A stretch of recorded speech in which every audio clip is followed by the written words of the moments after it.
Hello everyone, Denise Carpenter from ReikiAssociates.com here, and today we're going to continue on with the playlist Energy Practitioners for Animals. And I'm joined again by Rachel Johnson of Endless Potential. Rachel's been with us a few times discussing like basic issues for animals. And one of the things we've talked about before is as people are going back to work, especially if they've been home for the last COVID years with their pets, or if they got a new puppy while they were doing that, how does that work for mental health for your animal? Yeah, so there's a lot. So most commonly, because everyone's been working from home and they go back to work, they're going to see a lot of anxiety usually, because if they haven't been practicing, at least. Yes. If they haven't been practicing, like leaving your dog home for a couple minutes or to an hour or whatever, you're going to see some of that behavior start to form, whether that's in the form of lots of panting or barking, howling, or destructive behaviors like chewing at their crate if they're crated, or chewing other places of the house if they're not crated, or even making accidents in the house when they normally wouldn't. So you may be seeing some of that behavior already. So even excess barking, like extra barking. So you know your dog well by the time you've been with them for a while. So extra barking is also even with my younger dog Forrest, if I go to put my shoes on, he starts to whine. I'm like, oh, where are you going? So I have to start working with that as well. Have been working with them because it's sad. You don't want your dog to be. It's like your kid crying if you're leaving the house, and you don't want to have that, because it's just stressful for them, right? Oh, exactly. And so what I have been doing with Forrest is practicing my leaving cues. So whatever you're doing, like putting on your shoes or getting your jacket or getting your purse, getting your keys, things like that, can trigger the dog into a little bit of a panic.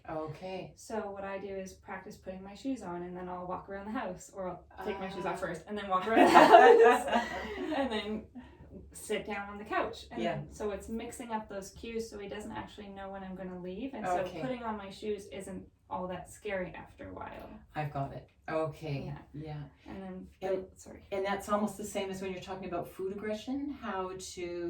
We did a video on food aggression, and that's that same kind of technique then, where you practice them. Lots of repetition when training. Totally. Okay, great. And then what about, like, I'm wondering about the puppies. Like, so many people got puppies during COVID. Now, so their whole life up to that point will be you there 24/7. So how would you manage their mental health? So some people have like dog walkers come into the home and give them like a break in between the day, so they can go to the bathroom, have a little bit of activity and mental stimulation, and some affection as well from a person. Some people prefer to take their dog to a doggy daycare to kind of give them an outlet to hang, so they're not alone all day. So there's lots of options that way, but obviously if like you're uninvited or something and you can't afford all that, like even having like a friend come over and if they can, and take the dog out, or if you have a break at lunch, if you can, go back home and kind of take them out, because it's hard for a puppy to be home for like 8 hours all day alone. And they'd still be in that puppy stage. Like they're only 2 years at the most into their lifespan. How would you choose, how would you go about choosing both a walker and a daycare? Like from their point of view. Right. So it really depends on the dog. So if your dog like enjoys their dog's company, then a daycare might be a good option. If your dog is less social, daycare will not be the best option for your dog. It really is dependent on the dog's personality, and the group of dogs that they go around too. Right? So you have to be careful of which doggy daycare you pick and everything. And then with dog walking, you want to make sure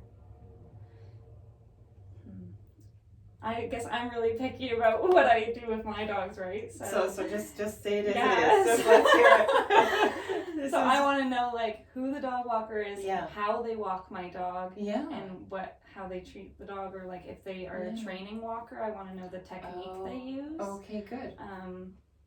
Yeah, and I really want to trust that person if they're coming into your own home. Because you don't want to add anxiety to already their anxiety of you being gone. Yeah. Okay, super. And then how would you do that? Say you've been away for 8 hours, you get home to a dog that's just, let's go to the extreme where they're just beside themselves. They've just it's very stressful for you to be gone. They don't know how to manage their time. How would you kind of ease yourself back into that situation for the dog's best, coming from the dog's best interest? Yeah. So if you're coming home and the dog's like jumping all over you and it's just overwhelming, an exercise I do, because I don't really like being jumped all over if it's a large dog at least. Yes, exactly. I'll come in the door and greet the dog. I'll say hello. If the dog jumps up, I'll immediately exit the house. And then come back. So I find it's the most effective one so far that I've tried, because I find if you come in the house and just turn your back and ignore them, they just keep jumping and they're like, now she's not looking at me. And I just don't want scratches all over me. And I don't really want it on your back either. So it's like, I'm just gonna leave until you calm down. Yeah. And then I come back in like not even like maybe 5 seconds after, as long as the dog's not barking and whining. Okay. And then come back in, hello. And then you can ask them to offer a sit or a down, and then once they do that behavior, you can give your attention to the dog. Oh, isn't that good? Trying to have them give you a positive behavior instead of something a little bit more intense and crazy. And you don't want to reward all that stress. Yeah, exactly. Mm-hmm. So that goes back to that repetition. So that sounds like that's a key for training or shifting behaviors or... So you want to move them to a place where you coming home is calm and peaceful. Yes. They perform a sit or a down and they're rewarded. Yeah. With their attention, right? Because you don't want to come in and they're jumping all over you and you're petting them and giving them or even pushing them off of you. Okay. That's still a rewarding behavior for them, because your hand is going onto their body and they're going, oh, you're touching me, yes. Oh yeah, I've been touched all day. So just exit, come back, and then once they give a proper behavior or they're staying on the ground, you can give them a little pet. Okay. And then the next step in. Yeah. So once you're home, maybe taking them on, like if they really enjoy walks, taking them out for a walk. And other ways to like improve their mental health is like taking them to various not various locations in one day, but switching up where you walk once in a while, letting them sniff, because sniffing is very relaxing for dogs. Okay. And it's very mentally stimulating as well, so it will tire them out even if they're just wandering here, wandering there, or playing like fetch, or some enrichment games. So like what I like to do with my older dog, because sometimes she doesn't get as much attention when all my attention's on baby Forrest. Exactly. So Forrest is my 11-month-old puppy. Layla's my 11-year-old dog, so she is much older, but she still loves to have those enrichment games. So I play a game of, I have a container and I put a treat under it. Oh. And then she has to figure out how to get the container off of the treat. Yeah. And so she loves that game, and it builds confidence as well in dogs. Oh, that's super. Yeah. Or you can even have like a Tupperware container with a bunch of different little cloths. Okay. You'll have to make sure the dogs don't eat the cloths. Yes. Put treats in, cover it with a cloth. Put a bunch more treats in, cover it with a cloth, so they kind of have to pull out the cloths and get the treats. Oh, that's a great idea. And it's pretty easy, because you can do that like with anything at home. Like I used like an old t-shirt and cut it up, and then cover it with that, because I didn't have too many like old cloths that I could use. And you don't want to use like your dishcloths, I guess. No. That's such a good one. And again, you're not spending lots of money, because they're going to chew it and they're going to do things, and then you just... And then what about, like in your house, you've got a puppy and an older dog. Yes. Now, if they're home together, is that comfort, or is that, how does that go? Yeah, so Layla doesn't mind being alone at home. Like, she does have some separation anxiety that we worked on in the past. She's the older one. Yeah, whereas Forrest, he gets a lot of comfort from her. Layla's not a dog loving dog, so she doesn't really care if he's there or not. Whereas he is very much more comforted when she is there. So I usually, like, sometimes I do have to bring Layla with me, and so I'll leave him with like a Kong or a bone or something to keep him busy. But yeah, he much prefers to have a little companion with him if he's gonna be alone. Now, so let's say you just want one dog, could you bring in? I'm thinking like a cat, like a more independent animal. Could you do that for the puppy? Depending on how old the puppy is and how depends on the dog. Some dogs, if they haven't been exposed to a lot of cats, they could think of it more as a prey drive thing. And want to hunt the cat. Or even like, whereas Forrest, he loves the cats, but he's a bit too rough, and he acts like he uses them more as like a dog. And more of my shy cats don't appreciate that as much as my more confident cats that will just like give them a smack. So that's kind of at the bottom of the list then. Like bring in another. You could bring in another dog perhaps, because if it's... So could two families, let's say 2 households each have a dog. You have to go back to work, you have to go back to the office or whatever it is, you've got to be out of the house for a few hours. Could the dogs kind of go back and forth between the houses? Could that work? It could. You just have to, like, I know most dogs are comfortable in their own home, whereas when they go to another home, like if I bring Forrest to another person's house, he's anxious. So it just adds to it then. Sometimes, it really depends. Like if they go there often and they're to the point where they just lie down, they chill, they're like, okay, I like it here, I'm fine here. That could work. But if they are more of the type to be like, oh, look, we're here, and like, what are we going to do? Constantly moving around, never settling. That could be a bit of a issue. Okay, wonderful. So this has got to be a huge. So in your practice, in your business, how are you finding as people are heading back out to, like having to leave the dogs at home? How are you finding that for the dogs? It's hard on the dogs for sure, especially when owners haven't been practicing leaving the dog home alone, and they're constantly bringing the dog everywhere with them.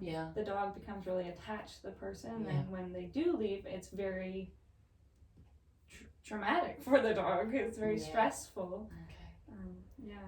And what about the people that take their dog to work? Like, is that, like, let's say the office allows that, and what's that like for a dog to go spend all day in their office? I mean, it really depends on where you work, right? So it could be great for the dog, because I know some dogs just prefer, like, so I know some dogs have the whole free run of the house, but they prefer to be at the owner's work in a crate.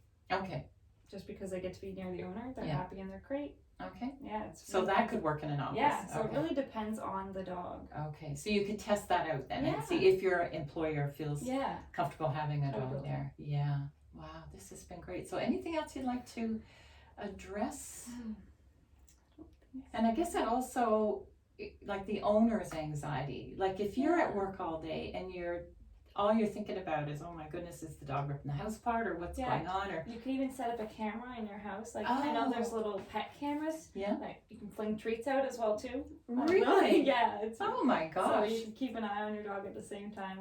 And you can talk into the camera as well, but I don't see the point of that, because that's kind of teasing them a little bit. I feel like that would be teasing, like you're... Well, they're going to think you're there. Then you never show up, right? Like, where are you? It's training them in a different direction than what you really want. So maybe you don't talk into it, but like you can check watch on them for and make sure everything's okay. And I know with children sometimes it's they'll be fine going, let's say, to a sitter, and then when the parents go to leave, they just it's so dramatic for them and traumatic for them. As soon as the parents are gone, the child is fine.